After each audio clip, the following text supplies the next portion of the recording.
Ferdy Sambo besar nyali. Duel 1 lawan 1 vs Yosua.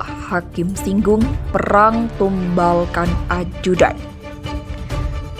Dia melawan, kamu siap menembak, menghilangkan kepada si Ricky, kan gitu. Demikian.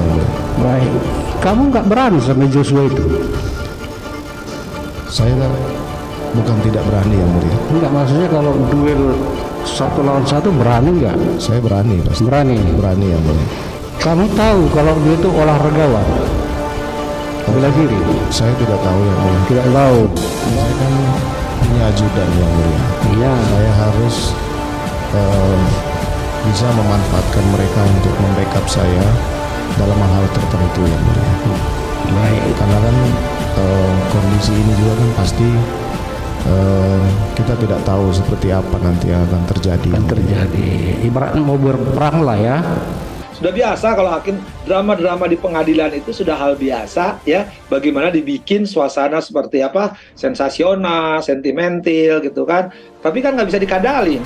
Tapi saya kira tidak akan tergoyahkan baik tuntutan jaksa maupun hakim. Hakim tidak boleh mempertimbangkan rasa sentimentalnya, rasa perasaan hakim tidak boleh oleh rasa. Tapi harus rasio disidendinya, itulah kalimatnya. Harus dipertimbangkan dengan rasio, bukan dengan rasa. Joshua yang paling kecil yang sudah disuruh, dia tidak pernah minta maaf secara langsung gitu kan. Tapi juga lebih mengerikan lagi, kita minta maaf kepada almarhum Joshua ya, ternyata masih ya mendiskreditkan ya dengan latar belakang Joshua disebut malam, banyak pacarnya, bla bla bla. Itu kan bukan permintaan maaf. Waktu dia diperiksa oleh tim sus, kemudian dengan gagahnya mengatakan begini, saya minta maaf kepada institusi kepolisian, turut berduka cita kepada saudara almarhum Brigadir Yosua. Ini yang punya, menurut saya ini menjijikan, inilah menurut saya menjijikan. Bahkan sekarang Mbak Putri, dia masih mencari celah setelah gagal dengan namanya proyek LPSK, kemudian mengatakan bahwa ketika mereka memeriksa Ferdy Sambo ke Kadipropam, dia disodorkan 2 amplop warna coklat yang tebal uangnya 1 cm. Bagaimana Anda masih bicara harga diri? Ada seorang yang jiwa raganya mati namanya Yosua, hanya satu desain kebohongan yang sangat serius, sekarang ternyata telah dijerat pasal 340. Ada CCTV yang dirusak, TKP yang dirusak, bukan malah disidik tapi ditutupi. Karena kerjaan siapa? Karena Ferdy Sambo.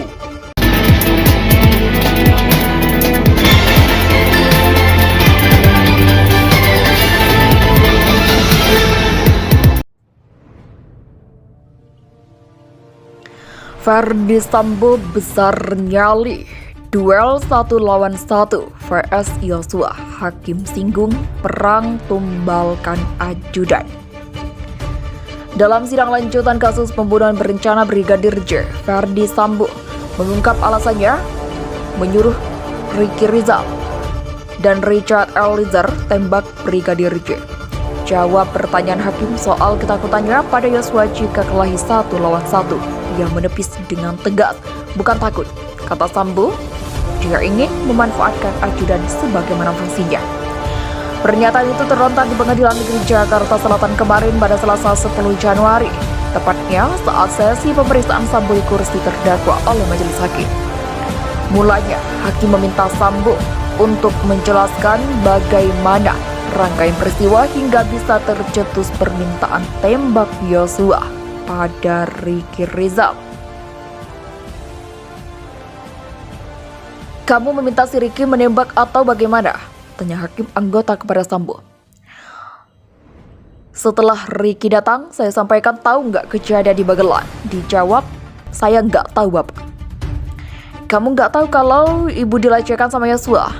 Dia jawab, saya tidak tahu bapak. Kemudian, saya dalam kondisi emosi menyampaikan, saya akan konfirmasi ke Yosua. Siap tembak enggak? Kalau dia melawan, kamu siap tembak enggak? Tutur Sambo. Hakim kemudian menanyakan alasan sebenarnya Sambo meminta pertolongan Ricky Rizal dan apakah hal itu terkait nyalinya yang ciut oleh sosok Yosua. Kamu nggak berani sama Yosua? Tanya hakim. Saya bukan nggak berani. Ya berani yang mulia, kata Sambo. Kalau 1 lawan 1 berani nggak? Hakim, saya berani yang mulia. AFS. Hakim lantas mengungkit kualifikasi bela diri Yosua sebagai atlet atau olahragawan kepada Sambo. Hakim memastikan apakah informasi ini diketahui sang mantan Kadif Propam Polri tersebut. Banyak yang mengatakan Yosua itu jago dalam silat, taekwondo, juara 1 katanya di Jambi. Saat itu kamu tahu nggak dia jago bela diri? Tanya Hakim. Saya tidak tahu soal itu, kata Sambo. Tak terkait akan hal itu, Ferdi Sambo aku yang meminta backup dari Ricky Rizal murni ingin memperkerjakan ajudannya sebagaimana peruntukannya, yaitu untuk menjaga ia selaku atasan. Saya kan punya ajudan yang mulia. Saya harus bisa memanfaatkan mereka untuk membackup saya dalam hal tertentu. Karena kondisi ini kita tidak tahu apa yang terjadi nanti. Jelasnya. Ibarat mau perang. Dan Hakim. Kalau sampai berperangan sih tidak, yang mulia. Katanya. Putri Chandrawati khawatir tak dicintai Ferdi Sambo. Jadi alasan tutupi kasus pelecehan di Magelang. Terdakwa Putri Chandrawati mengaku malu dan terpukul karena telah dilecehkan oleh Brigadir Nofriansah Yosua Huta Barat alias Brigadir J. Tak hanya terpukul, Putri Chandrawati juga mengaku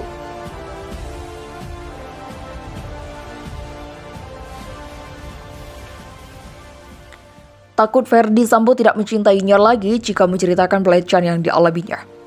Yang mulia, sebagai korban kekerasan seksual tidaklah mudah untuk menyampaikan, bahkan untuk menyampaikan kepada suami saya sendiri. Saya sebenarnya malu, kata Putri. Karena saya tidak tahu apakah saya bila mengutarakan peristiwa tersebut suami saya akan mencintai saya dan mau menerima saya kembali, ucap Putri. Hakim Ketua Wahyu Iman Santoso pun menanyakan alasan Putri Chandrawati tidak melakukan visum. Pasalnya, Hakim heran istri EKS Kadif Propam sebenarnya pernah menjadi seorang dokter gigi. Ketika dengar cerita saudara, kami bertanya, kenapa tidak dibawa untuk visum dan kenapa tidak diadakan itu? Karena ada banyak hal yang dipertanyakan. Dan Hakim Ketua Wahyu Iman Santoso. Putri menjawab dirinya setelah peristiwa tersebut menjadi lebih diam dan tidak berbuat banyak lantaran bingung dan malu. Dan saya tidak tahu harus bagaimana sebenarnya. Waktu itu pun ada psikolog, tapi saya juga tak berani menceritakannya karena bagi saya ini adalah aib yang membuat malu, kata Putri. Ferdi Sambo akui menyesal. Ferdi Sambo mengaku menyesal tak menyarankan istrinya Putri Chandrawati melakukan visum. Ferdi Sambo mengaku kalut dan marah setelah mendengarkan cerita Putri Chandrawati yang diperkosa Brigadir J. EKS Kadif Propam Polri itu mengatakan bahwa Putri Chandrawati menceritakan kejadian di Magelang, Jawa Tengah setelah tiba di rumah pribadinya di Saguling, Jakarta Selatan. Ferdi Sambo mengaku langsung marah dan tidak terpikirkan akan terjadi kesalahan yang sangat fatal. Waktu itu saya emosi, saya marah, kemudian saya tidak terpikirkan ini akan terjadi sefatal itu. Kemudian kalau saya diceritakan itu semalam, pasti saya akan jemput semalam, yang mulia. Akhirnya kemudian saya harus meminta pertanggungjawaban ajudan yang menjaga keluarga saya di sana. Saya panggillah Ricky Rizal ke lantai 3, kata Ferdi Sambo. Menurut Sambo saat itu dirinya tidak dalam kondisi pikiran dan mental yang stabil. Ia mengaku tak bisa berpikir logis, sehingga penuh penyesalan terkait visum yang dilewatkan dirinya dan istri.